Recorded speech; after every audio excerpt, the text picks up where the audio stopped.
Recording. Ya, sip. Oke. Assalamualaikum warahmatullahi wabarakatuh. Kita mulai aja kuliah. Ini akan saya share screen. Share screen. Ini saya kecilin biar enak hidupnya. Ini saya buka dulu. Oke. Jadi ini kuliahnya tentang mikroprosesor sama arsitektur komputer. eh Harusnya 4.30 sampai jam 7. Cuman seru banget nih kalau sampai jam 7. Cuman maghrib saya break dulu sekitar 15 menitan gitu lah ya. Sholat sama makan. Soalnya ini puasa. Baru kita terusin, cuman nggak akan sampai jam 7 banget dah. Gila lu jam 7. Terus jam 7 jam 9.30 saya ngajar lagi. Wah, edan banget. Oke, materinya jadi nanti mahasiswa baru atau siapa aja yang mau ikut juga bisa ikut ini ya. Saya akan masuk ke sini, open course. Materinya bisa dilihat di open course. Saya akan posting ntar URL-nya. Dan saya akan ingetin terus. Silakan masuk ke open course, ITTS ACD, bikin account. Terus kuliahnya adalah yang 2025-2 mikroprosesor. Jadi Ctrl F di sini 2025-2. Oke, di sini ada mikroprosesor. Ini yang kuliah jam 4.30 sampai jam 7, terus nanti ada ethical hacking jam 7 sampai jam 9.30. Kalau mau ikutan juga boleh, nggak masalah sih. Oke, masuk ke mikroprosesor dulu. Ini kuliahnya akan saya rubah dikit di bawahnya. Yang lain masih sama, kecuali ini. Ini mau saya rubah nih Raspberry. Ini mau saya rubah, saya ganti sama GPU. Jadi ini dua makhluk ini Raspberry, soalnya Raspberry udah jarang juga, udah caranya nggak beda jauh sama Linux biasa sih. Cuman prosesor ARM itu yang menarik perlu dibahas. Itu prosesornya termasuk kategori prosesor yang perintahnya sedikit ya.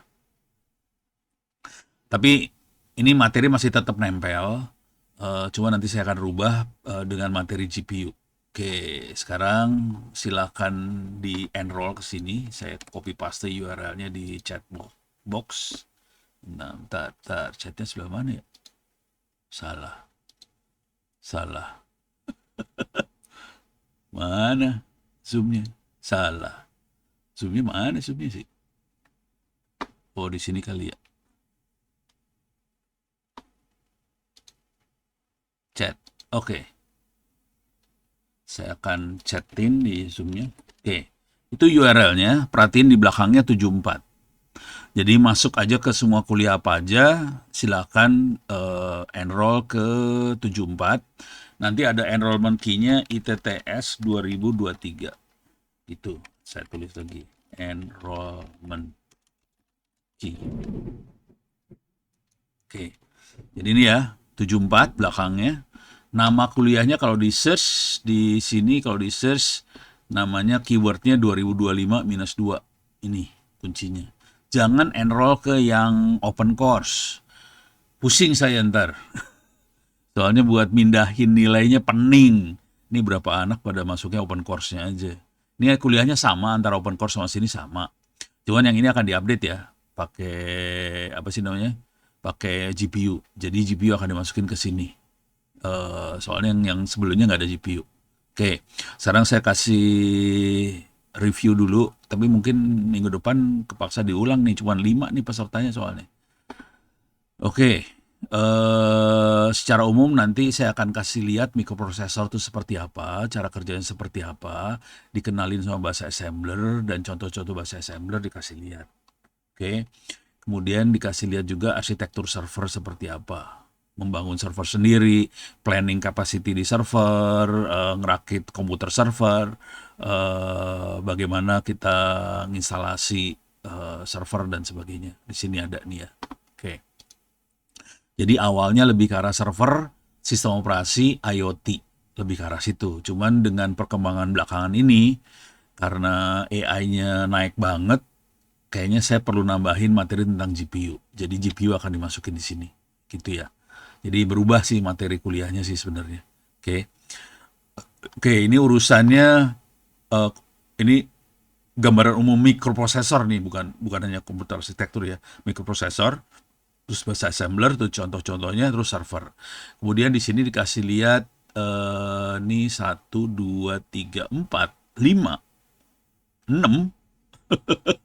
Ini sistem operasi semua nih sebetulnya. Ini kuliah sistem operasi saya masukin. Kebetulan saya ngajar sistem operasi sebenarnya. Ini saya masukin supaya kebayang hubungannya arsitektur komputer sama sistem operasi seperti apa. Nempelnya di sini sih, di kernel. Di, ya inilah kernel lah. Nempelnya di kernel. Kernel yang akan menghubungkan antara sistem sama aplikasi dengan sistem hardware di bawahnya. Jadi nempelnya di kernel. Terus saya kasih lihat juga, akan saya kasih lihat bagaimana cara bikin router, terus bikin driver. Ini driver, kernel modul tuh driver ya. Jadi ini bikin sistem operasi, bikin router gimana. Ini dua sebetulnya urusannya sama Linux banget, termasuk Android dan sebagainya. Jadi kalau udah nanti belajar sini sebetulnya bisa belajar bikin Android, bikin router dan sebagainya. Ini jujur dulu di bagian yang ini dicari banget contohnya di ID Cloud Host. Oke, ini contoh aja ID Cloud Host. Dia routernya bikin sendiri. Ini, pakai ini. Jadi kalau routernya kita beli, pakai Juniper, pakai Cisco dan sebagainya, harganya nggak nahan. Mahal banget. Apalagi di data center. Sekarang data center udah mainannya gigabit internet. Udah sampai 10-100 Gbps semua nih sekarang urusannya. Jadi sekarang mereka sudah mulai mikir buat pakai router sendiri. Untuk itu kepaksa kita harus belajar sistem operasi juga sih. Cuman ilmu ini biasanya nggak diajarin sama dosen sistem operasi. Dosennya nggak nyampe sini soalnya ilmunya parah dah. Gitu ya. Jadi ini saya ajarin bener, cuman saya bakal kesulitan, saya harus nyiapin serius kalau mau compile Linux. Soalnya butuh waktu banyak nih. Downloadnya yang banyak, compile-nya sih, cara compile-nya sih cepat sih sebetulnya. Atau saya kasih lihat cara compile-nya, cuman nggak akan bisa jadi gitu. Jadinya semalam biasanya. Oke, jadi ini sistem operasi kayak gitu. Nah di bagian yang ini scheduler ini ngatur apa ya, performance sih sebetulnya, lebih ke performance sistem operasinya sendiri. Contoh sederhana aja ya. Kalau kita pakai desktop, dia harus ngatur supaya nunggu input kita dari keyboard. Itu desktop tuh. Kalau di server, itu dicuekin. Keyboard lebih prioritasnya rendah banget. Hampir nggak dilihat keyboardnya. Karena server praktis, saya sendiri kalau lagi pegang server, nggak pernah megang keyboardnya server langsung. Jadi biasanya server akan saya remote. Jadi keyboard, terus display, itu nggak dilihat di server. Jadi ini diatur di scheduler ini. Jadi kemampuannya, processingnya dia, dioptimasi hanya untuk CPU, untuk kebutuhan jaringan sama core-nya aja. Keyboard, display, mouse hilang semua tuh di situ. Jadi kita atur di sebelah sini nih. Oke.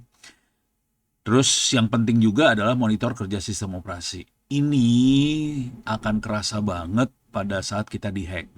Ini kerasa. Ini jujur nih kerasa banget. Ini pengalaman sih kemarin.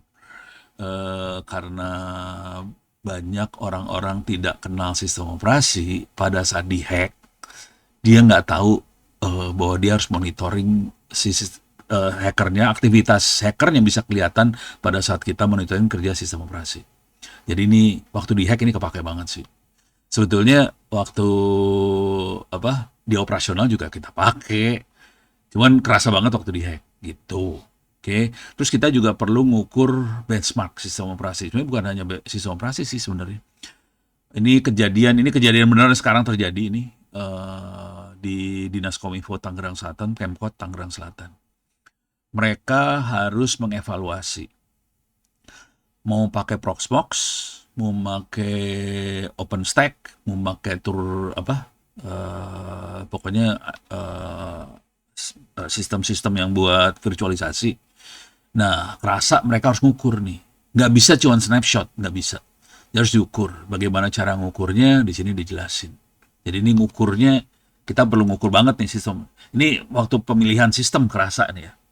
Jadi ini jadi setelah kita ngerti mikroprosesor, arsitekturnya segala macam, mulai masuk sistem operasi. Tapi ini akan saya cepetin nih sistem operasinya. Soalnya kalau nggak jadi kuliah sistem operasi. Kemudian abis itu kita masuk Arduino. Arduino sebetulnya kuliahnya kuliah IoT. Cuman yang ngajar IoT nih harusnya Pak Chandri. Cuman Pak Chandri materi dari saya juga. Biasanya kalau nggak bikin materi, biasanya penjiwaannya agak beda sih. Karena saya ini bikin materinya sendiri. Ini saya akan jalanin cepat aja di sini. Intinya sebenarnya sederhana. Kalau cuman mikroprosesor tuh cuman prosesor yang dalamnya ya. Cuman kalau sampai arsitektur komputer, nah ini seru urusannya. Soalnya dia akan ngomong sama input output.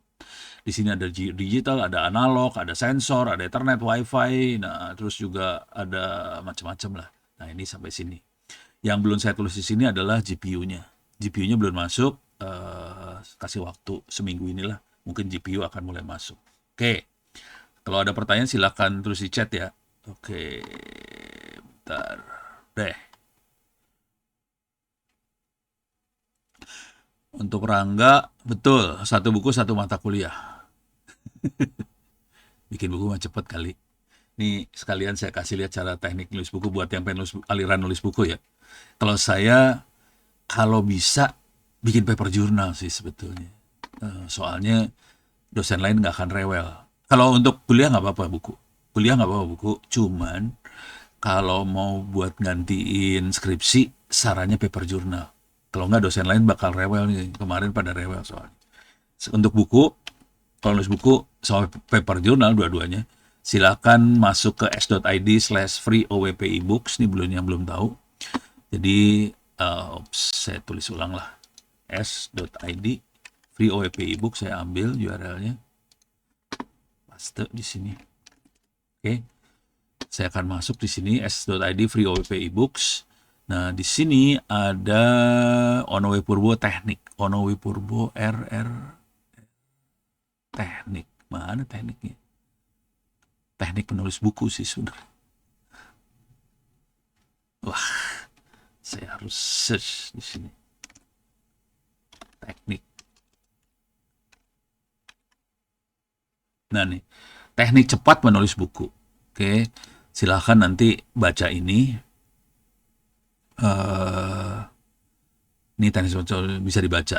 Kira-kira caranya gimana? Cuman kalau cara cepatnya kira-kira gini. Kalau nulis buku, cara cepatnya adalah bikin outline dulu.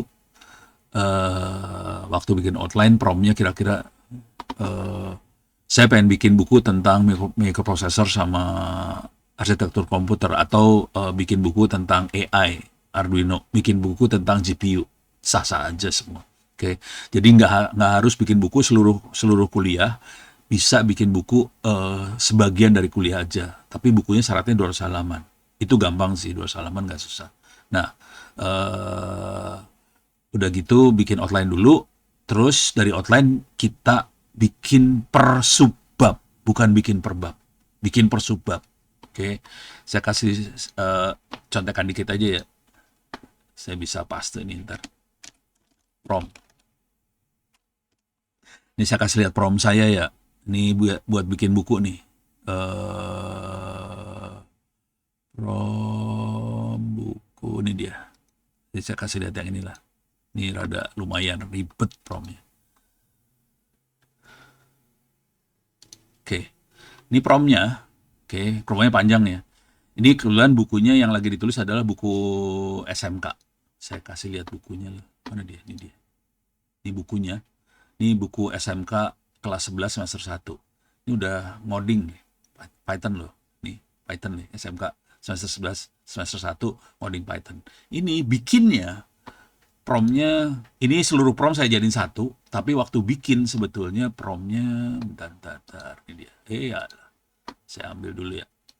Promptnya kayak gini, misalnya, saya pengen bikin tentang aktivitas siswa, 5 aktivitas. Saya copy dulu, saya masukin sini, paste. Ini saya buang-buangin semua nih. sampai titik ini. Nih saya buangin semua. Oke. Jadi saya sebenarnya pengen nulis tentang satu subbab aja tentang aktivitas siswa. Kalimatnya panjang nih, aktivitas siswa buat 5 aktivitas yang menarik, lengkap dengan jawabannya untuk siswa seperti langkah tahapan yang harus dilakukan, lengkap dengan tahapan yang harus dilakukan menggunakan pseudocode dan contoh Python script. Jadi sebenarnya promnya segini banyak. Cuman supaya dia tahu ceritanya tentang apa, saya tulis ini buat semua prom, saya akan tambah buat narasi yang dikembangkan, yang gampang dicerna oleh siswa SMK, gunakan kalimat sederhana pendek, narasi bentuk campuran paragraf sama poin, narasi harus menarik, menantang, pakai teknologi yang open source, eksplisit ditulis itu teknologi open source, supaya kita nggak dikunci sama vendor, pakai open source, terus pakai Python pada machine learning keras neural network, italic istilah asing dibikin italic, terus yang penting di boldin. Terus supaya ini jadi seru, sebagai konteks berikut adalah daftar isi semua babnya, bab tadi. Jadi caranya adalah bab ini saya misalnya nulis di bab, misalnya bab yang bawah aja ya. Saya ambil bab bawah nih. Ini ada bab 8, ini belum selesai nih. Ini masih belum selesai. Ini masih jelek nih. Yang ini masih jelek. Contoh yang jelek kayak gini nih jelek, belum ada source code-nya segala macam. Jadi ini dari Pak Aulia nulis masih jelek kayak gini, belum ada source code-nya segala macam. Jadi nanti sini saya ambil. Ini daftar isi bab itu diambil, bukan daftar isi sama isi-isinya sih sebenarnya. Saya ambil. Oke. Ini bab 8. Klik kanan copy. Oke. Saya masukin di sini dulu lah. Nih, saya tambahin di sebelah sini. Jadi promnya sepanjang ini gitu. Oke, jadi prom sepanjang ini, saya ambil ini semua, klik kanan copy, saya masukin di sini sekarang. ChatGPT gue mana? Oke. Oke, ini ChatGPT-nya saya paste di sini. Jadi promnya panjang sih. Jadi seluruh daftar isi biasanya dimasukin ke dalam prom lagi. Cuman kita nulisnya per subbab. Kenapa seluruh daftar isi dimasukin? Supaya subbabnya tidak lari kemana-mana. Dia tahu saya harus nulis tentang subbab ini yang bagian dari buku ini gitu. Kalau enggak saya kacau. Nah ini langsung dapat dia ada aktivitas 1 apa, terus ada source code-nya, aktivitas 2 apa, ada source code-nya. Udah beda banget ya sama tulisannya. Ini saya ambil, copy, saya masukin lagi dalam bukunya. Ini kan aktivitas siswa. Ini di aktivitas siswa, ini nggak ada source code-nya ya. Aktivitas 1, 2, 3, 4, 5 nggak ada source code-nya, saya buang dulu. Karena udah nggak dipakai. Ya, ilah, nggak bisa dibuang. Ya ilah, ngeheng, kunaon, ngeheng, uts.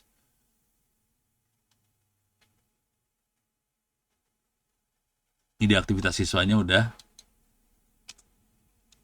Oke. Ini saya, tapi nanti harus dites. Kalau saya ngetes semuanya. Oke. Pada tertarik nulis buku ya. Dan ini saya pasang dulu bentar ya, kagok udah ngeprom. Sayang kalau dihilangin. Nah ini udah jadi nih. Saya ganti ini. Tapi ini layoutnya harus saya edit-edit. Nah tiap kali ngeprom kayak gini, ini ada source code saya tes semua nih source code-nya. Jadi source code-nya dites manual pakai Google Colab itu. Jadi ini nggak ditinggalin gitu aja, dites semuanya. Nah sekarang ada pertanyaan. Rekomendasi LLM yang paling bagus untuk ini semua, nggak ada yang bagus semua. Jadi cara saya biasanya dipakai semua. Grok, ChatGPT, Grok, Gemini, sama DeepSeek. 4 dipakai sekaligus. Kalau ini kelihatan saya tadi barusan pakai ChatGPT. ChatGPT bagus kalau kita bikin tulisan tajam. Tapi terus harus dibaca lagi ntar ya. Tulisan tajam itu ChatGPT oke. Kalau mau luas, si Grok oke. Luas artinya dia akan ngambil referensi banyak ke mana-mana. Itu Grok oke.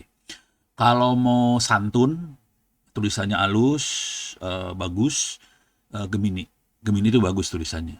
Cuman dia itu nggak tajam. Kalau mau tajam, ChatGPT tajam banget.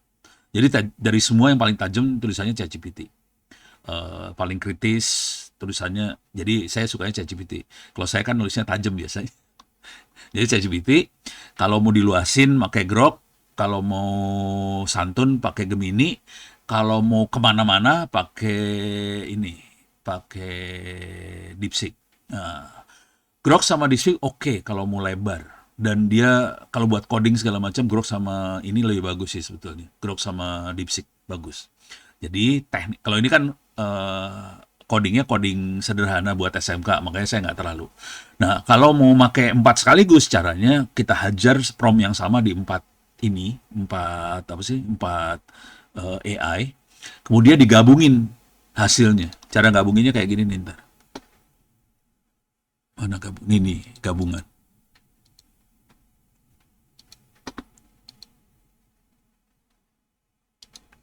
Nih, gabungkan tulisan ini agar lebih smooth.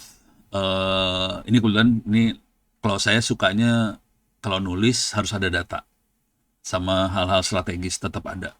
Jadi data statistik sama yang penting strategis jangan dibuang-buangin. Kadang-kadang mereka ngilangin soalnya. Pastikan mudah diterima oleh akademisi, buat yang menarik ini. Nah, caranya gimana nih? Prompt utamanya ini, prompt utamanya itu. Tapi 4 hasil AI-nya, misalnya tadi kita dari sini ya, dari yang mana? Dari yang ini misalnya, kita dari sini. Kita dapat 4 tulisan kan, karena pakai 4 AI. Jadi 4 AI-nya, output-outputnya ditaruh di sini semua.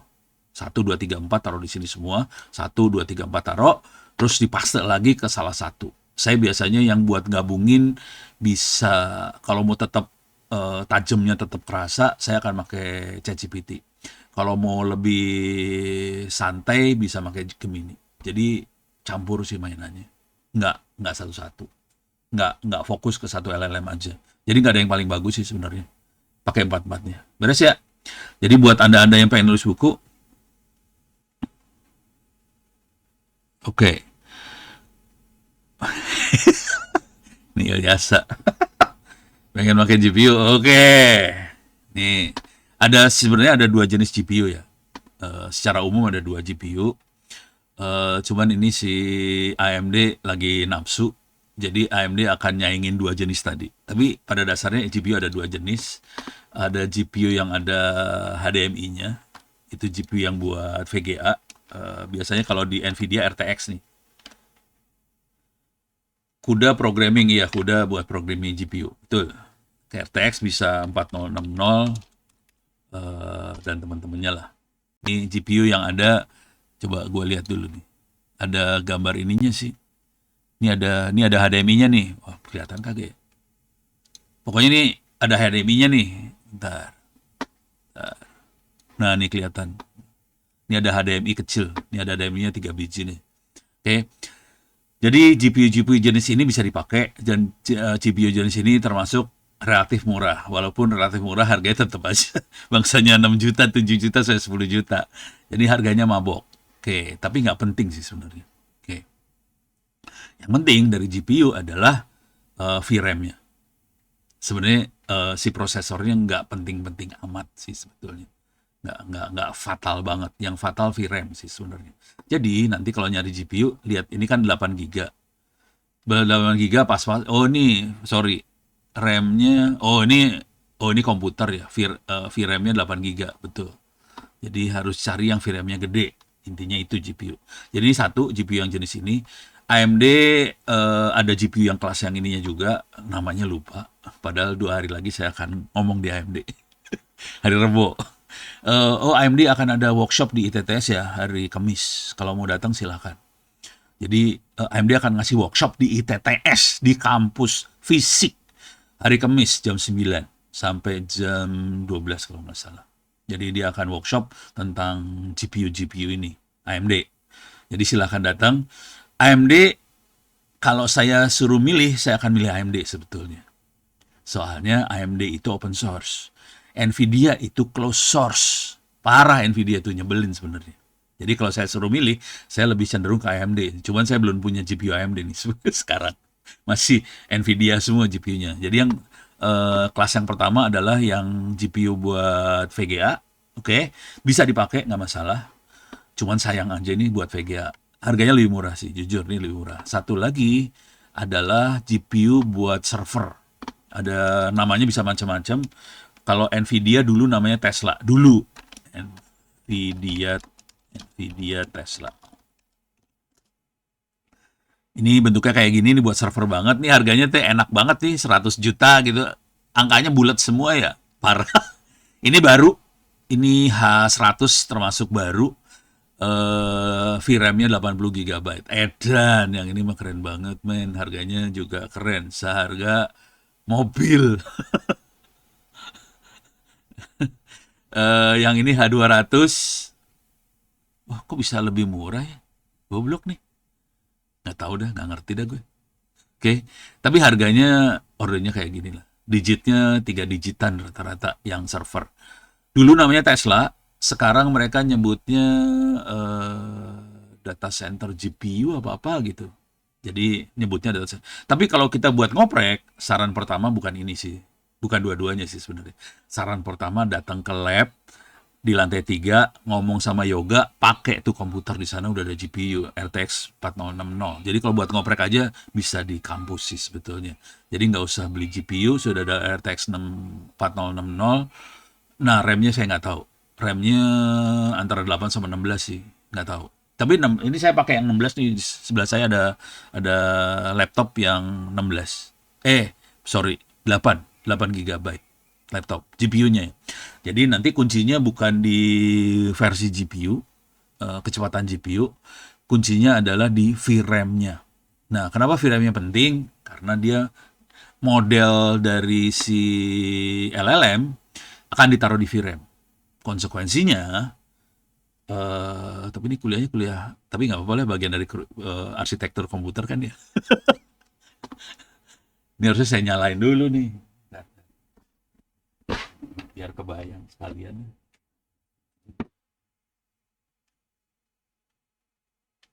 Saya nyalain dulu nih, server masih mati soalnya. Servernya lagi dimatiin, karena kuliahnya kan bukan. GTX udah aman belum? Nggak tahu. Ini kita makanya RTX. GTX kayaknya nggak dipakai deh. Nggak. Ini RTX semua. Nggak ada yang pakai GTX. GTX kayaknya masih horor. Udah pakai kalau nggak punya GPU, CPU juga nggak masalah sih sebetulnya. Cuman lemot aja. Kalau lemot kita pakai model yang kecil. Itu modelnya di sini sih. Ntar kita lihat model ya. Olama.com model.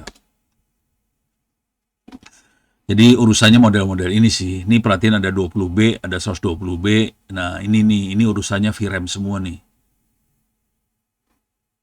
Kalau masih jalan di GTX, ya pakai doa deh. Cobain aja, kalau GTX-nya ada dicobain aja deh. Kalau nggak jalan kan paling dia akan switch ke CPU. Jadi cobain aja, terus bikin buku supaya bikin ChatGPT murah gitu aja bukunya. Buku yang kayak gitu-gitu, jangan yang canggih-canggih bukunya. Bukunya yang tolol-tolol aja. Yang laku justru buku tolol. Kalau buku yang canggih nggak ada yang laku. Soalnya harganya mahal, harga mahal nggak ada yang beli, gitu aja sih, simple cara berpikirnya, nggak ada yang ngambil lah. Terus udah gitu kita nggak laku buat dipanggil orang. Nah ini si VRAM ini urusannya sama angka-angka ini nih. Oke, ini nggak mungkin dijalanin di GPU 8 GB. Jadi cara ngitungnya adalah angka ini jadiin diganti, B-nya jadiin giga, ditambahin 20%. Itu GPU yang VRAM yang dibutuhin. Jadi kira-kira kayak gitu cara ngitungnya. Ini kan 120B, sebetulnya 120 giga tambah 20%. Itu RAM GPU yang dibutuhin. Nah, ini sampai tadi, ini kan ada tadi mana Tesla ini 80 GB ya. 80 GB ada 141 GB. Nah, itu oke sampai titik ini oke nih. DeepSeek sampai 70B oke. Cuman yang 671B nggak bisa. Bisa, tapi kita perlu GPU direndengin beberapa biji di paralel. Baru bisa dipakai yang ini. Oke. Terus ini Gemma. Nah, Gemma ini ada yang 270M. Kalau embedding bukan buat kerjaan ChatGPT ya. Embedding itu kalau kita punya RAG, Retrieval Augmented Generation, kita mau embed si teksnya kita jadi RAG. Nah, itu mainnya embedding yang ini. Oke. Tapi kalau operasi normal pakai yang ini 270M. Nah, yang 270M ini jadi menarik buat CPU biasa. Saya lagi eksperimen yang ini sih. Jujur, saya sih nggak lari ke GPU banget sih sebetulnya, males. GPU banget. Ini udah nyalain nggak nyala. Oke.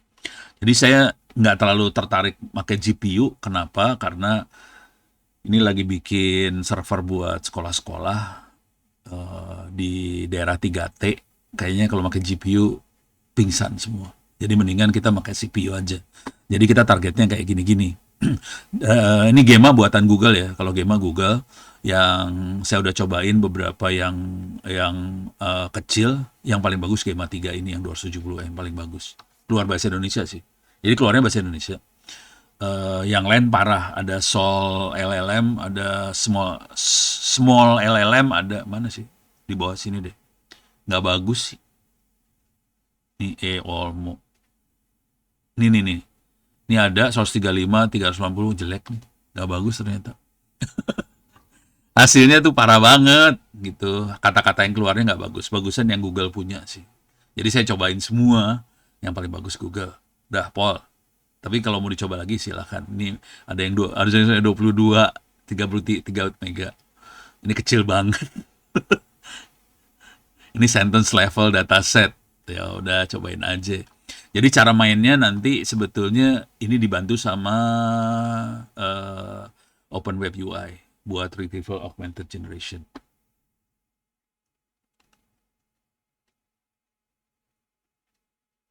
Oh, JTX cuman ini ya udah. Jadi JTX ngeri dah. Jadi kepaksa. Jadi kalau nggak bisa, mendingan pakai CPU aja udah. Itu aja sih. Sebenarnya kuncinya udah itu aja. Terus pakainya ini. Ini bukannya nggak menarik ya. Jadi ini menarik banget buat sekolah-sekolah di ini. Nah, ini akan kerasa banget kebutuhan yang gede ini kerasa banget kalau kita mainan buat ini. Ini udah saya nyalain belum? Mudah-mudahan nyala nih ya. Ini belum saya nyalain sih.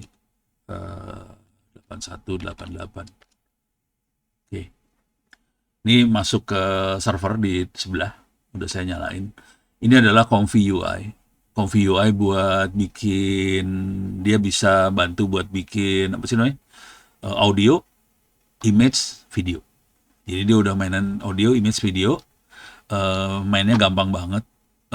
Cuman paling nggak bego mah lihat template aja ya. Ini ada template-nya. Ini saya kasih lihat yang image ya. Image.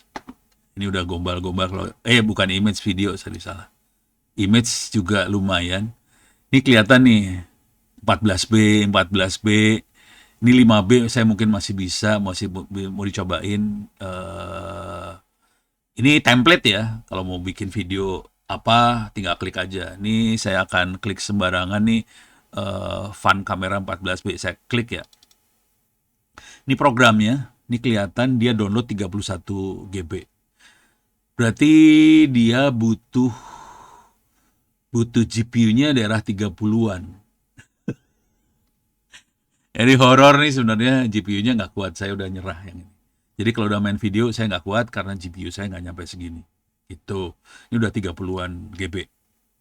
Oke, kalau yang cuman ini aja masih bisa 1 GB. Cuman dia butuh 2 model sekaligus buat bikin tadi videonya. Dia butuhnya totalnya 30 sekian GB. Nah, jadi kalau pakai yang ini, saya paling bisanya di image. Ini juga all template aja. Ini ada image yang sederhana, generate image from text prompt. Nah, ini modelnya cuman kecil kok ini. Cuman 1 GB kalau nggak salah. Jadi ini saya gedein ya. Ditaruh di checkpoint, ini modelnya coba. Tapi harus masuk ke dalam si server nih. Saya masukin aja ke sana. Saya kasih lihat aja ya. Ini kuat kalau yang ini, soalnya dia cuma 1 GB sih. Nah ini Comfy UI buat gambar. Jadi kalau bikin gambar, saya cuma masukin ininya doang, promnya di sebelah sini. Oke, saya ganti ya promnya misalnya sawah, gunung, matahari, jalan di desa. Itu ya. Cuman saya bilang nggak mau ada teks, watermark, nggak person, couple sekalian. Suka ngasih couple dia nyebelin. Oke, jadi kelihatannya ini banget dia bilang kali dia pikir itu jadi apa romantik gitu ya. Jadi saya pengen lihat sawah, gunung, matahari, jalan di desa. Dia bisa bahasa Indonesia harusnya sih. Nah ini ada run di sebelah sini saya run. Oke, ini run dia lagi jalan. Oke, kelihatan hijaunya. Nah ini keluar. Nah keluar tuh. Nih ada bukan jalan ini mah kali. Ah bego nih. Ya udah gitu kira-kira keluarnya. Gunungnya nggak keluar. Jadi kalau kita butuh ilustrasi, bisa pakai kayak ginian buat ilustrasi sih, gitu ya. Jadi bisa bikin gambar seperti ini. Ini gambarnya generated, jadi jangan pernah berpikir gambar ini ada di dunia nyata, nggak ada. Coba pengen saya ganti, coba ganti pantai ya. Pantai, pohon kelapa, sunset, gitu ya. Jadi gitu aja sekarang lah main mah. Bikin apa-apa gampang deh. Wih, sunsetnya, jadi sunset.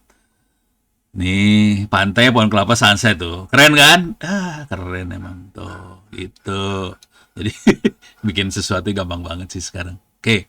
Ini 8 GB GPU oke sih. Nah, ini yang saya kasih lihat ini namanya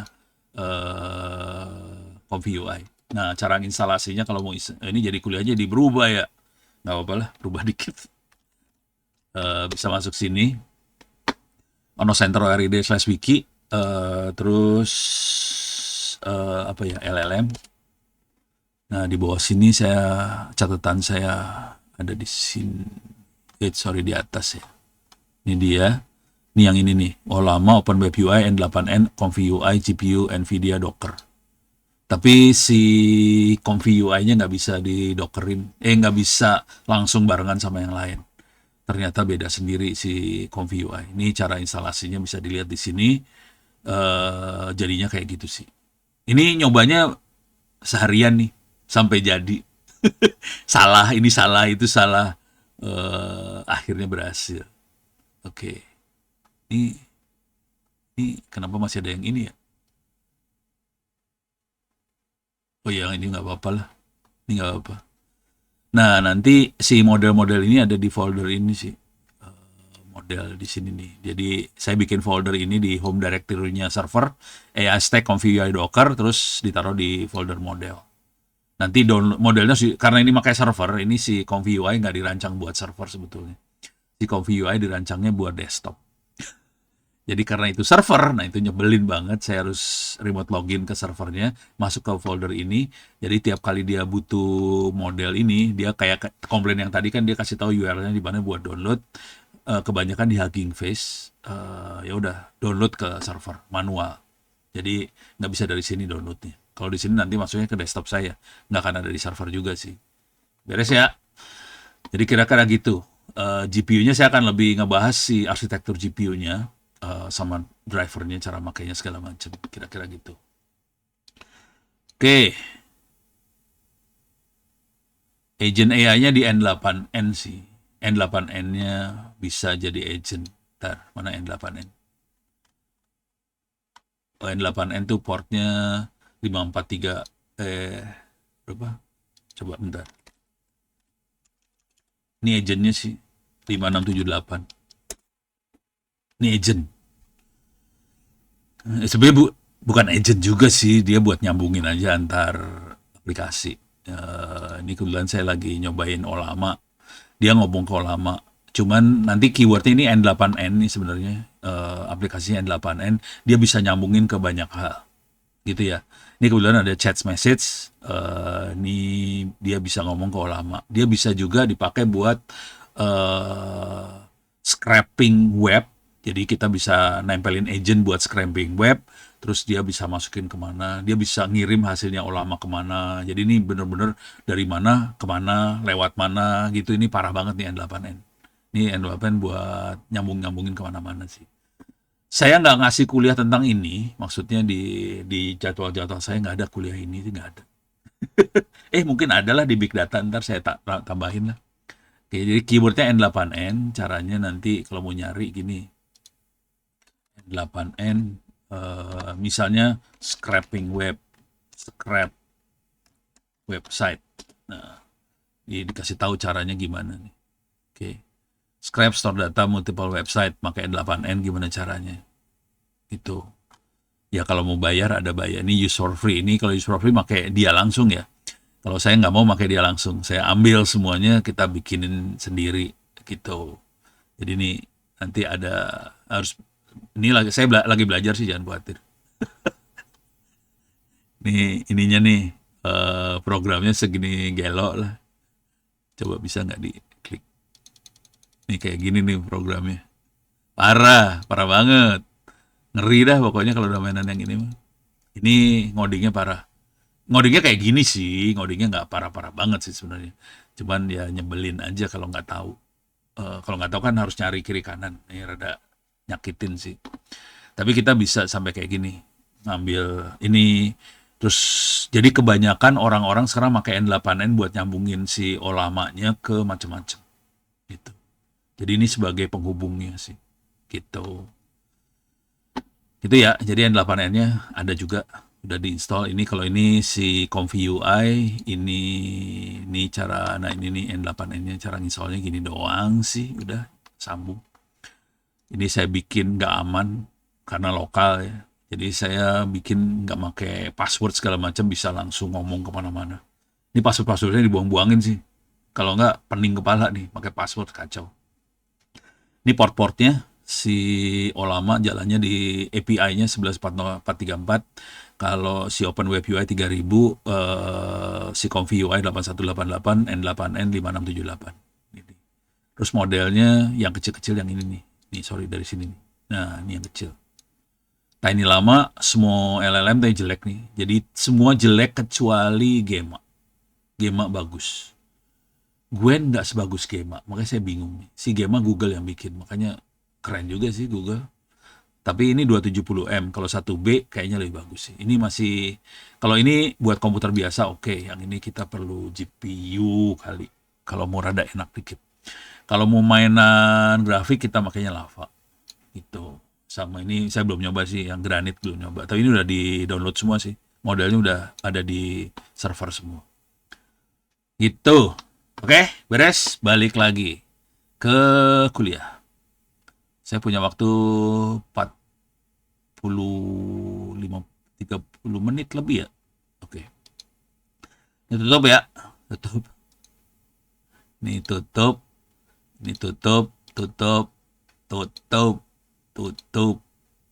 Nvidia udah beres. Jadi ini cuman ya perjuangannya adalah bikin server tanpa GPU. Itu aja perjuangannya. Bukannya apa-apa biar bangsa ini bisa ngopi lah servernya. Jadi saya bisa kasih hard disk, kan kita bikin hard disk perpustakaan digital ya. Dalamnya ada buku-buku apa segala macam buat sekolah-sekolah di daerah 3T segala macam. Ini udah nyebar ada ratusan sekolah sekarang yang udah yang jalanin itu.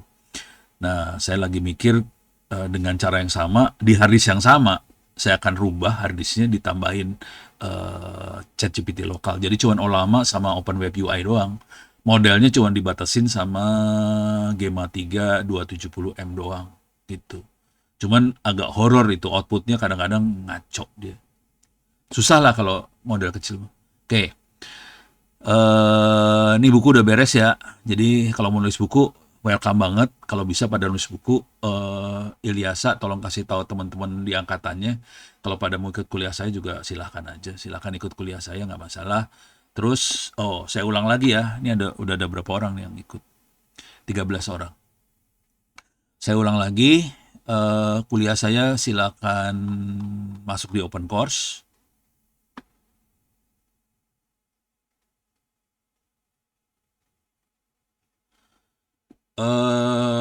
Beda sih. Mikronya beda. Ini pertanyaan CTF Crew. Jadi arsitektur dalamnya beda. Cuman si AMD dia ada lapisan namanya ROCm. Ini saya lagi belajar nih belum pernah pakai beneran ya. AMD ROC atau carinya di ChatGPT aja lah ya.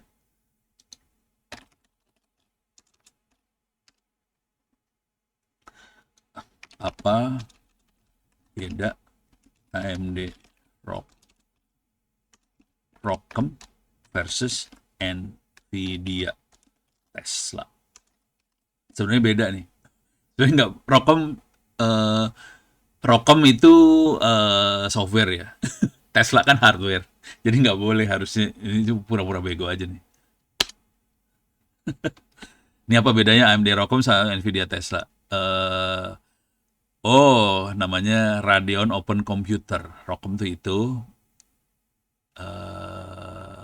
tuh Nvidia Tesla sekarang disebut Nvidia Data Center GPU. Misalnya A100, A100 harganya tadi udah 100 juta ya. Kalau yang data center ini. Nah, ROCm itu software, tapi dia intinya sama, jangan gini pertanyaannya gombal jadinya. Sama kuda, Nvidia kuda, kuda. Nah, enaknya bandingannya gini nih, dua-duanya software soalnya. Oke. ROCm sama kuda bedanya apa? Dua-duanya ekosistem. Jadi framework dia proprietary close, oke. Standar de facto untuk GPU computing, banyak framework AI, TensorFlow segala macam dioptimasi. Nah, di sini ROCm itu open source, dibuat untuk alternatif open source dari CUDA, sama. Jadi gitu. Jadi lawannya CUDA adalah ROCmnya ini. Cuman CUDA hanya di GPU Nvidia, kalau ROCm hanya jalan di AMD. Nah, seri ini aja, tidak semua Radeon desktop support, kompatibilitas masih terbatas. Bagus untuk ini, performance AI mendekati CUDA untuk yang ini. Oke. CUDA close, ROCm open. Nah, ini makanya saya lagi mau berubah agama nih. Masuknya ke ROCm, ke GPU-nya AMD. Saya baru tahu Radeon Open Computing, rupanya gitu dia. Jadi kan di atasnya CUDA kita jalanin aplikasi, apakah itu tadi Olama, segala macam. Jadi bawahnya kita jalaninnya ROCm, bukan CUDA jadinya. Laptop baru. Iya, laptop baru itu. Laptop baru jadiin server, bukan laptop. Dalamnya ada GPU, sayang banget kalau jadiin laptop ya. Gue jadiin server aja udah. Akhirnya saya tetap pakai laptopnya, laptop blow on punya anak saya tetap pakai sih akhirnya. Karena ini sayang kalau udah ada GPU-nya dipakai buat laptop, mah sayang banget ya, ngapain ya? Salah. Ya udah, pakainya itu. Jadi kuncinya yang ini sih, CUDA sama ROCm ini. Jadi si hardware sebetulnya udah nggak peduli kita. Apakah itu pakai Nvidia atau pakai AMD. Si aplikasi di atasnya seperti Olama, segala macam kan dia akan ngomong ke bawah. Nah, bawahnya itu di-handle sama, kalau kita pakai AMD, kita makainya ROCm, kalau pakai Nvidia makainya CUDA. Itu aja sih sebetulnya kuncinya. Tapi yang ROCm belum. Yang ROCm saya belum nyoba gitu. Ini mudah-mudahan hari Rebo saya ketemu anak-anak AMD. Saya akan bilang, nih saya lagi pakainya ini ya, pakainya Nvidia nih. Lu mau sumbang nggak ke ITTS AMD-nya gitu. Satu lab ya, satu lab Prof. Titip. Satu lab, ya ya ya ya. Wah, CTF krunya itu Pak Agung rupanya, dasar resek. Dia mah nama samarannya Bejibun, parah. Ya, saya izin monitor yang lain dulu, Prof. Pamit. Yo, oke oke oke oke. Nih beres ya. Ini antara AMD sama Nvidia. Itu. Oke, balik lagi. Ini saya tutup dulu. Ini udah. Belum sih, masih dikerjain. Oke. Nih balik lagi ke sini. Ntar. Oke, sekarang jadi ini buat yang belakangan datang, tolong masuk ke kuliah open course, cari 2025 microprocessor sama komputer arsitektur. Jangan masuk yang open course-nya. Masuk yang sini supaya nilainya bisa saya masukin gampang. Kalau pakai open course saya masukin setengah mati itu. Saya butuh waktu 1 jam buat mindahin nilai itu 1 jam sendiri. Parah.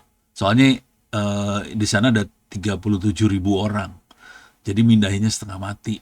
Itu untuk masukin ke sini. Soalnya yang dimasukin ke dalam BAK adalah akademik yang ini nih. Itu ya. Dah. Jadi ingat ini akunnya daftar sendiri, akun daftar sendiri. Kalau belum ada email buat approval, saya kasih lihat buat daftar akunnya ya. Saya logout dulu ya sini biar kelihatan caranya. Ini logout. Tolong kasih tahu yang lain nih, Ilyasa sama yang lain. Kasih tahu aja yang lain kalau pengen ikut kuliah saya boleh. Ini saya logout. Nanti klik login. Di bawah ini create new account. Kalau yang belum punya account di open course ya, silahkan create new account. Nanti masukin nih username, password, email, first name, last name, city, select country, create new account. Oke. Biasanya dia akan kirim mail ke kita. Kalau mailnya nggak masuk nggak masalah karena saya akan secara manual approve. Gitu. Jadi saya akan approve sih. Saya akan coba masuk, saya akan ngasih lihat caranya nge-approve ya. Jadi ini yang bisa ngerjain cuma Ono nih. Saya masuk ke site admin. Oke. Terus di sini ada user, di sini ada bulk user action. Oke. Nah, di sini saya akan cek yang belum approve siapa aja. Ini saya akan lihat, ini ada yang confirm no, yang belum confirm siapa aja. Saya filter. Ini ada berapa yang belum confirm? Ada 10 yang belum confirm. Andi Darwanti, Christina Jordan, Fatima Frey, Kathleen apa segala macam. Saya add semuanya ke sini. Terus ini sebagian nih spammer nih sih sebenarnya. Cuek aja lah. Ini spammer game. Ini kita serangannya spammer sih kayak yang nyebelin kayak gini. Cuman percuma aja dia masuk e-learning terus mau ngapain? Nggak bisa nyepam juga. Dia udah masuk sini, saya akan confirm semua. Jadi kalau misalnya tadi kalau nunggu email nggak ada, saya akan approve juga sih. Biasanya pagi-pagi saya approve semua. Oke. Nah kemudian untuk masuk course-nya, ini udah ya. Saya biasanya akan masukin ke course-nya open course sih. Semua akan masuk ke dalam open course. Cuman khusus buat kuliah yang ITTS, ini ke open course juga ada tentang microprocessor ada nih. Mana ya? Open course-nya ada sih. Nah, ini ada open course-nya. Jangan masuk yang sini sebenarnya. Oke. Karena nilainya yang masuk yang 2025-2. Jadi jangan pakai yang ini. Isi sama sih. Cuman akan berubah nih isinya ya. Minggu depan akan berubah karena saya akan masukin tentang GPU. Ini saya klik di sini. Ini isinya masih sama nih sekarang. Oke. Ini kalau cara masukinnya cuma gini aja sih. Saya masukin partisipan. Ini ya. Terus saya enroll user, enrollment method. Saya klik di sini. Dia akan ngecek siapa yang belum enroll. Ini belum enroll, saya add semua jadi enroll semua. Itu. Nah, sekarang khusus buat Anda, jangan pakai yang ini. Masuk sini, Ctrl F 2025-2. Ini Ctrl F keluar ini 2025-2. Saya akan search. Ini dia. 2025-2 microprocessor komputer arsitektur. Jadi ada tulisannya 2025-2, kemudian ada UWP belakangnya. Nah, ini yang dipakai buat kuliahnya. Nilainya ada di sini sih. Materi sama sebetulnya sama yang sana sama. Cuman nilainya beda. Nilainya ini dimasukin ke BAK nih. Nah, udah. Terus saya akan masuk ke partisipan. Udah ada Ilyasa, udah masuk aja Ilyasa. Ini yang baru masuk Muhammad Farid Saki. Ini tolong kasih tahu yang lain supaya bisa masuk kayak gini. Kalau udah masuk, silahkan kerjakan course-nya. Jadi buat semua anak, mau anak semester yang waktunya atau semester baru, semester 1, semester 2, 3, 4 juga serah. Silahkan ikut aja, nggak masalah sih. Oh, enrollment key-nya perlu. Enrollment key-nya adalah ITTS, saya tulis ya, ITTS 2023. Bukan 2025 ya. Ini saya tulis lah, enrollment key. ITTS gede 2023. gitu. Nah, di sini di masing-masing ini ada kuis. Silakan dikerjain kuisnya. Saran saya kalau mau ngiseng banget sih bisa langsung loncat ke UTS UAS aja juga nggak masalah sih. Cuman butuh waktu lama. Soalnya ada 100 kalau UTS UAS. Kalau yang kuis-kuis ini biasanya soalnya ada 10 apa berapa. Coba saya lihat ya. Preview, start attempt, kuisnya soalnya ada di sebelah kanan biasanya. 10. Cuma 10 soal. Dan ini semua boleh dikerjain berkali-kali. Ini kalau kuis 24 jam bisa dipakai. Oke, beres ya? Oke, sekarang saya ada lagi pertanyaan? Nggak ada? Oke, sekarang saya akan masukin ke kuliahnya. Mikroprosesor bentuknya kayak gini nih. Mikroprosesor. Atau saya baca di sini bisa nggak ya? Saya back lagi. Back mikroprosesor. Nih, kita bisa masuk ke dalamnya mikroprosesor. Ini bisa dilihat di dalamnya. Ini bisa dibuka. Oh, saya harus buka rahasia dulu ya. Ini gambarnya. Ini gambarnya. Saya mungkin beda sama dosen-dosen yang lain di ITTS. Karena saya itu bukan teknik informatika, bukan. Saya itu kan S1-nya teknik elektro. Jadi saya bikinnya kayak ginian kerjanya dulunya. Makanya saya ngerti dalam. Jadi agak curang sih sebetulnya. Ini kalau di luar kayak gini bentuknya. Dalamnya kira-kira kayak gini. Oh, sorry. Nih. Iyalah. Ini dalamnya ya. Ini dalamnya kayak gini. Tapi kalau luarnya sih, kalau yang prosesor baru ya bentuknya kotak gitu ya. Kalau yang zaman dulu bentuknya kayak gini nih. Ini prosesor punya Android lah. Atmega kayak gini mah Android lah kira-kira. Oke. Ini dipakai di Android. Kalau yang baru, yang lebih baru kayak gini. Tapi kalau prosesornya Intel yang baru kan pinnya banyak banget tuh. Karena dia 64 bit, jadi pinnya banyak banget. Oke. Tapi kira-kira dalamnya seperti ini. Nah, dalamnya mikroprosesor itu kira-kira kayak gini. Nah, kalau kita lihat di sini ada tulisan-tulisannya, di sini ada timing system, instruction decoder, ada data buffer, ada timing control, ada register array, ada program counter. Nih program counter yang ujung sini. Register array sebelahnya. Ini kelihatan strukturnya sama nih. Oke. Terus ada arithmetic logic unit. Nah, yang hampir nggak kita sentuh adalah timing, instruction, data buffer, timing control. 3 yang bawah sering kita mainin. Kalau kita mainan assembler, kita main bawah 3 ini sih sebenarnya. Yang ini hampir nggak dipakai sih. Ini benar-benar hardware banget nih. Yang atas ini hardware banget. Gitu ya. Oke. Nah, cuman nanti perintah-perintahnya apa? Jadi sebenarnya perintah-perintah mikroprosesor bentuknya 101010. Oke. Cuman dia kasih kode 101010 ini 1011 misalnya. Dia akan menambahkan di sini kan ada register. Register A ditambah dengan register B. Itu 1011 misalnya. 1010 misalnya register A kurangin register B.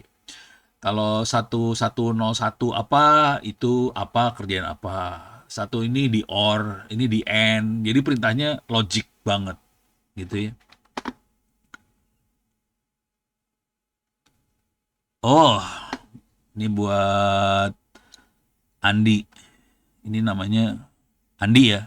Oke, coba saya masuk lagi ya. Center lagi salah. Open course, ITTS ACID. Masuk ke my course. Masuk ke home. Masuk ke home deh. Home nggak ya? Atau ke dashboard? Lupa. Ke dashboard lah, dashboard. Control F 2025-2 ketemu nggak di situ?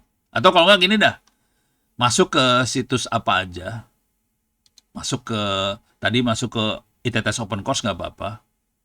Jadi masuk ke ITTS Open Course nggak apa-apa, cuman nanti caranya gini.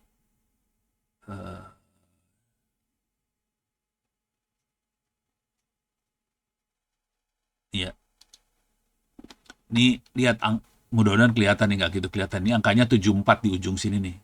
Kuliah yang benar angkanya 74. Misal, ini siapa? Andi. Andi cuman berhasil masuk ke open course-nya. Jadi ini open course, mana tadi open course-nya? Ini ya, open course mikroprosesor komputer arsitektur. Klik aja, tapi jangan dikerjain. Ini angkanya 58 kalau yang open course-nya 58. Angka 58-nya diganti jadi 74 gitu. Enter aja 74. Langsung pindah dia ke mikroprosesor arsitektur. Nanti sebelah kanan ada enroll-nya. Oke, jadi caranya gitu aja. Masuk aja yang open course nggak apa-apa, tapi di klik terus nanti enroll. Diganti 74 terus enroll. Jadi kuncinya di situ aja. Oke, nanti pindah. Jadi akan daftar ke 2025 minus 2. Itu. Terus ya. Oke, sekarang saya balik lagi ke sini. Saya cepetin aja ya. Oke. Mana sih tadi? Nih ya. Jadi nanti si instructor decoder itu untuk kita ngasih perintahnya bentuknya 101010. Oke. Terus 10 apa perintah apa, 10 apa perintahnya apa. Nah, itu ada tabelnya. Tabelnya ada di sini. Instructor decoder. Jadi fungsinya ini adalah tabel. Konsekuensinya masing-masing prosesor tabelnya beda-beda. Mampok.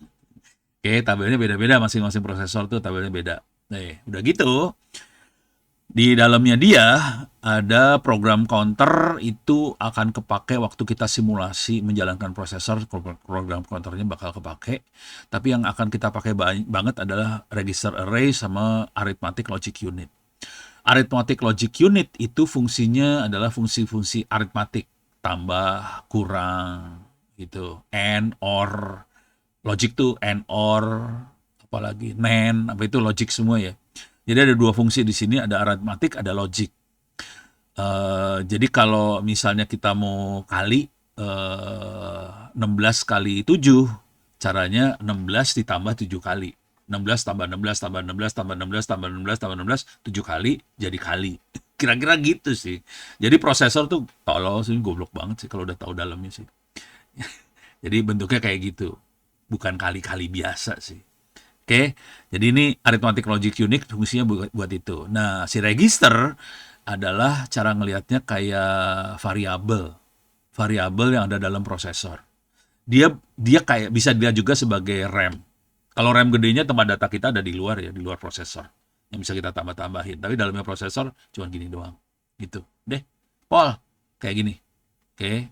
Nanti kalau mau ngelihat prosesor yang lain yang bisa lihat-lihat, bentuknya kayak gini semua, rata-rata sih cuma gini aja ya. Ada instruct. Yang penting cuma register, arithmetic logic unit. Dah. Oke. Kalau dari sisi solderan, bentuknya kayak gini. Ini kalau yang buat Arduino ya, solderannya kayak gini. Nah, ini colokan ini buat Anda-Anda yang belum pernah ngoprekin hardware. Ini kalau mau gombal sih jangan disolder sih, kita pakai soket. Ada soketnya lah. Bisa dicolokin, bisa cabut-cabut, cabut-colok nih berarti kalau yang gini. Gitu ya. Jadi enak. Oke, sekarang saya akan masuk sedikit ke ini, saya tutupin aja. Ini udah beres, ini udah beres, udah beres, udah beres. Ini udah beres. Ini udah beres juga ya. Oh, ini dia kuliahnya ini ya. Ini udah. Oke. Ini kok gambaran komputer apps, sorry. Oke. Di sini ada tutorial cara kerjanya tutorial tentang mikroprosesor ada di sini juga ada. Rata-rata bahasa Inggris nih ya. Nih, mikroprosesor itu apa? Apakah itu mikroprosesor? Dia input, proses, output. Terus dalamnya ada input tuh dari luar ya. Bisa dari memori, bisa dari I/O, input output dan sebagainya. Terus bisa masuk ke dua ini, ada control unit, ada arithmetic logic unit. Control unit tadi yang buat apa? Timing, buat apa? Decode perintah dan sebagainya, sama register. Udah dikerjain dia keluarin lagi. Keluarnya terserah bisa dimasukin kemana. Nah, ini yang ngatur masuk keluarnya tuh sistem operasi. Jadi mikroprosesor sangat tergantung sistem operasi mau dipakai buat apa sih terserah. Gitu ya. Jadi fetch, jadi cara kerja microprocessor, ambil, terus decode, execute, simpan. Udah, begitu doang. Nah, tipe-tipe microprocessor ada beberapa. Yang kita pakai, Intel dan teman-temannya kategorinya yang ini nih, complex instruction set. Kompleks artinya instruksinya macam-macam, banyak banget. Konstruksinya instruksi banyak banget, dia akan berefek ke sini nih, instruction decoder. Jadi isinya kan tabel, instruction decoder. Di sini ada fungsi tambah, kurang, kali, bagi, pangkat, apa nggak tahu dah, fungsinya bejibun jibrut. Konsekuensinya ini jadi gede. Udah gitu, tiap kali ada instruksi masuk, dia harus ngelihat ini instruksi tentang apa sih, dia harus ngelihat tabel. Karena tabelnya gede, jadi lama. Jadi prosesornya jadi lemot gitu sih sebetulnya. Jadi yang namanya kompleks itu membuat prosesor jadi lemot.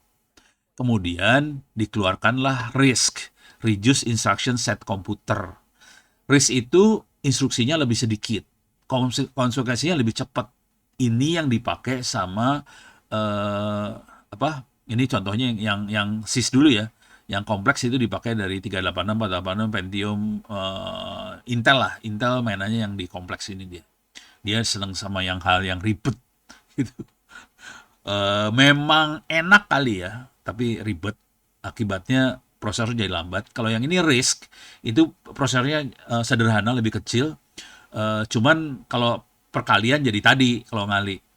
Kita 16 kali 7, 16-nya 7 kali ditambahin. Sama dengan 16 kali 7 kan. Jadi dia jumlah instruksinya lebih sedikit. Tapi bisa aja ngerjain kerjaan yang kompleks ini. Nggak masalah. Dia lebih kencang nih. Dan ini yang dipakai di Raspberry segala macam, dia pakainya yang ini. ARM tuh kategori yang ini. ARM. Handphone kita rata-rata ARM, dia pakainya yang RISC ini. Gitu. Terus ada lagi yang parallel computing. Nah, ini udah kategori-kategori yang GPU. Itu udah mulai main yang ini, yang parallel computing. Ya kira-kira kayak gitu, ada 3 jenis aja sih sebetulnya.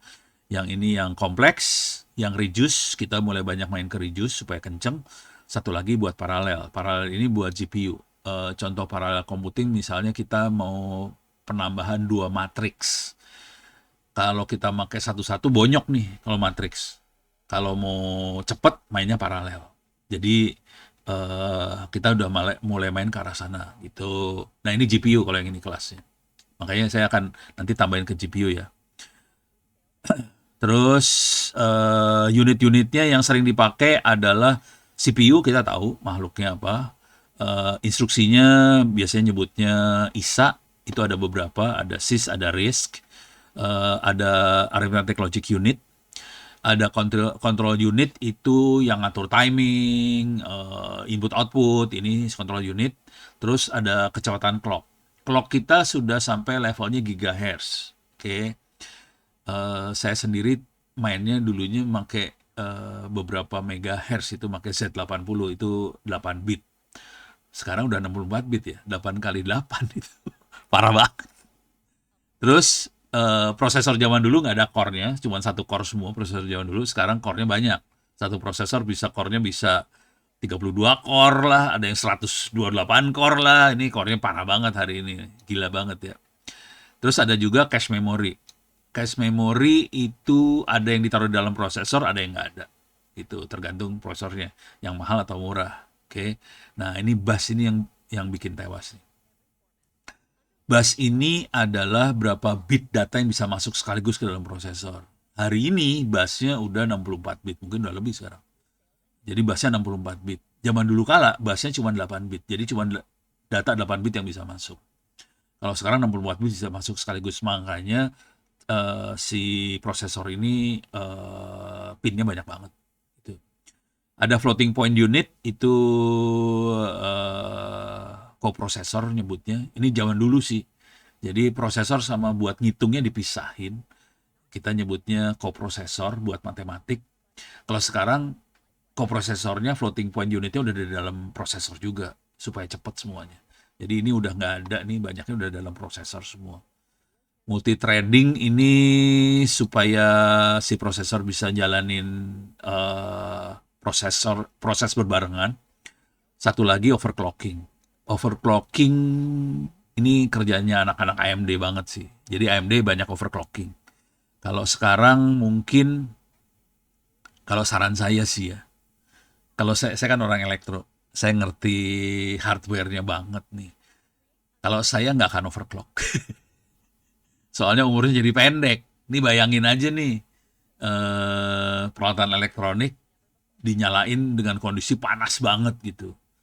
Kasihan hidupnya gitu. Jadi umurnya jadi pendek. Soalnya kalau panas, si aluminium-aluminium di dalamnya nyambung-nyambungin chip ini kan nyambungnya pakai aluminium di dalamnya. Ini aluminium nih. Yang putih-putih ini aluminium. Kalau panas, aluminium bakal leleh. Kalau leleh, putus dalamnya. Kalau putus, dibuang. Jadi kalau saya tidak akan overclock. Karena saya tahu dalamnya kasihan hidupnya. Jadi ini ngeri nih mainan kayak gini. Jangan eh karena ini. Nah, terus ada lagi digital signal processing. Ini lain lagi. Ini buat, saya gedein lah. Ini buat audio, video, image. Nah, yang ini kita biasanya nyebutnya DSP, Digital Signal Processing. Oke. Salah satunya yang pakai si Fatah Falih Hilmi. Fatah Falih Hilmi. Nih dia. Oke, dia sudah di Taiwan harusnya sekarang balik lagi, harusnya ke Taiwan terusin S2. Nah, dia ITTS ya. Dia mainnya DSP dan dia bikin 5G. Jadi barang yang dipakai adalah Atus B210. Kita lihat gambarnya aja ya. Ini prosesornya nih di sini. Ini sisanya nih I/O doang. Nah, ini prosesnya khusus buat DSP. Buat digital signal processing, dia bisa proses bikin sinyal sinus, cosinus, apa segala macam, terus dikeluarin ke kabel antena. Jadi kita bisa bikin 5G sih. Barang ini sekarang ada di Yoga sih sebetulnya. Jadi Yoga pegang barang saya yang buat ini.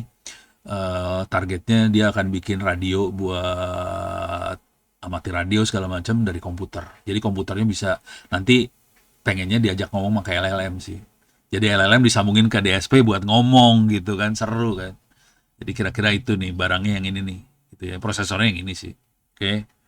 Ini kelas-kelas DSP kayak gitu. Jadi banyak ini jenis prosesor lain lagi, bukan buat ngitung biasa, dia lebih khusus buat proses sinyal. Sinyal audio, video, termasuk ini kalau audio, kalau frekuensinya tinggi jadi radio juga. Jadi dia proses sinyal radio dan sebagainya juga. Itu makhluk ini. Oke, ini beres lah kira-kira.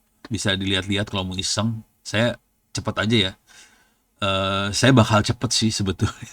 Kalau ada pertanyaan silahkan ditanya ntar. Atau minggu depan tanyain, nggak apa-apa. Oke. Ini gambar insight dari Atmega. Harusnya nggak beda jauh sih sama, oh mana oh ini dia insight-nya. Ini Atmeganya, insight-nya kayak gini. Ini, nah si Atmega itu beda sama prosesor biasa. Atmega itu buat Arduino. Jadi ada dalamnya ada di dalamnya ini ada RAM. Ini RAM. Ini RAM. Jadi fungsi prosesor ada di dalam itu, RAM-nya dimasukin ke dalam, udah gitu I/O-nya dimasukin ke dalam juga prosesor ini geblek, Atmega geblek. Jadi I/O dimasukin ke dalam, ADC analog digital converter masukin ke dalam, RAM-nya ada di dalam, ini prosesor yang bawahin nih. Kalau yang ini I/O, yang ini RAM-nya dia ada di situ. Jadi kayak gitu dia Atmega. Oke. Makanya bisa dipakai jadi satu prosesor, kita nggak usah pasang RAM lagi, nggak usah dipasang I/O lagi, dia udah bisa jadi sensor, jadi apa segala macam, udah enak hidupnya. Kalau kita pakai prosesor biasa, itu barang-barang itu kan taruh di luar semua. Jadi di dalamnya ada macam-macam nih. Jadi dia cuma 8 bit ya. Jadi RAM-nya ada EEPROM, ada static RAM udah ada di dalam, terus ada AD converter, ada 8 channel, AD converter, ada macam-macam bisa dibaca di sini lah. Tapi dia kecepatannya cuman, clocknya berapa dia? Kecil kok. Clocknya nggak gede tuh, clocknya kecil. Oke, nggak ada clocknya. Nyari clocknya nggak ketemu. Reset, tidak ada clocknya. Tidak dikasih harus nyari mungkin di atas kali, nggak tahu dah.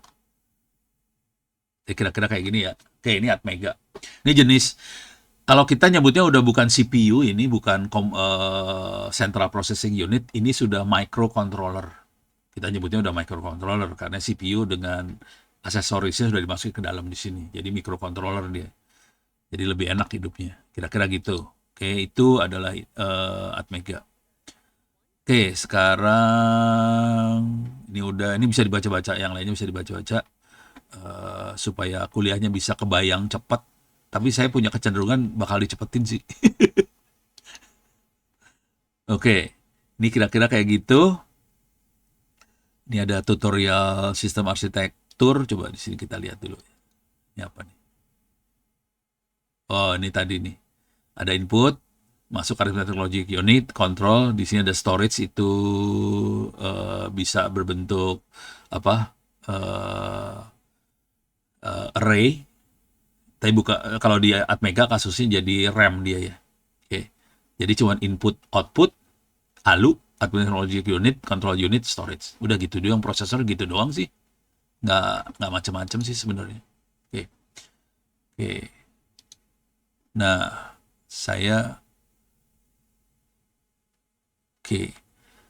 Ini udah kira-kira kasih gambarnya kira-kira gitu. Saya akan masuk ke bahasa assembler nih sekarang. Oh, tapi udah habisin dulu lah. Saya kasih assembler habis maghrib aja ya. Tapi di sini akan ada bahasa assembler. Nggak tahu nih komputer saya udah, ini komputer saya pakai tahun lalu, nggak lupa saya udah. Saya kasih intro bahasa assembler, nanti kita cobain. Harusnya ada simulasinya. Entah simulasinya saya taruh di mana ya. Oh, ini ada simulatornya. Ini ada simulatornya. Kita akan coba di simulator ini juga ntar. Jadi ada simulatornya juga. Kita bisa simulasiin bahasa assembler itu. Nah, sekedar info, saya main prosesor pertama kalinya adalah Z80. Ini prosesor saya yang saya mainin pertama kali. Dulu saya pakai ini sih, makhluknya. Masih ada yang jual ya kayak ginian.